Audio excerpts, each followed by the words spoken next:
ตัวดีแท้เขาถามว่าเสี่ยงเดียงมันตายย้อนอย่างเสี่ยงเดียงพอดีแล้วแต่ว่าตายย้อนหอยเลยเสี่ยงเดียงตายขอบหอยเป็นว่าตัวดีแท้ถ้าเขาปัดแหงยิงตัวเลือดลำเขาสั่งผัดลืนโตคือจะรุ่งเสี่ยงเดียงไม้ดีอวดเก่งเสี่ยงว่าเสี่ยงแท้ตายทิ่มขอบหอยมันเป็นถ่าหอยแข่งแลนแข่งกันนะหอยเสียงกับเสียงแกเสียตาทิ่มขอบหอยไปถ่า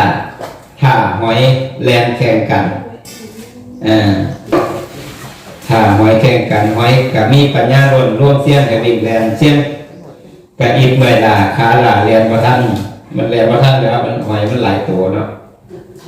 มันอยู่น้ำห่วยเลยแต่ถ้าหอยกระบอกยนยานหางแข็งร้องกูหามีปัญญาสิต่อกูค่อยแก่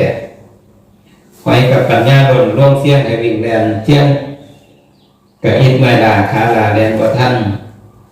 ขั้นแมนเสียงขานเอื่นหอยกูขานไขเสียงเอื่นยังไงกับปุ๊บอยู่ข้างหน้าหมดละหอยกันเป็นเสียงขานเดินห้อยปูขานไขไปค้นทางต่างเดินค้นกำห้อยกันเดินทางน้ำทำผลคือสีแดงห้อยหักมีพวกกองขานต่างต่อเสียงเห็นว่าห้อยมันมีพวกหลายเลย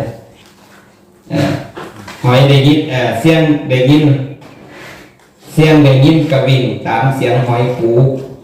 หอยกระปุกเรื่อยๆไปหนาต่อกัน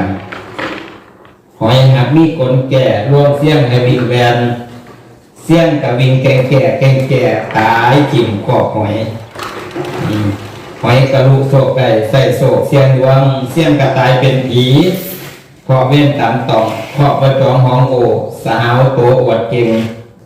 โตว่าโตดีแท้โตว่าโตเลือดดำเขาสั่นพัดกว่าโตในโลกอันนี้เจ้าเยาวาเจ้าเก่งเพิ่นสอนคนที่เก่งกว่าเขาหลายเขาก็แสดงตัว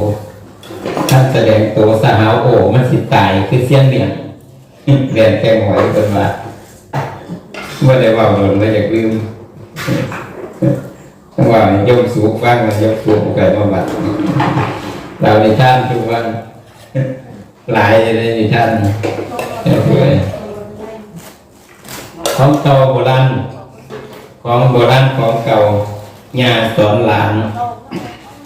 เป็นสอนไว้ดีไอ้บ้าน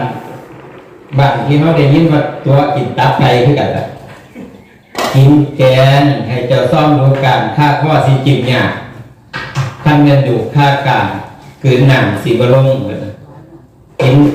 ปลาเจ้าจะกินใส่ตับไก่กอดยาขั้นมันกินหอดทองสิน้ำจอยโซ่ให้เจ้ากินแต่ตัวโคโลตับไตไว้ในยาเนี่ยอียาเพิ่นบอกให้เจ้ากินแต่ตัวโคโลตับไตไว้ในยานี่เท่าแก่แล้วกินได้สู้อัน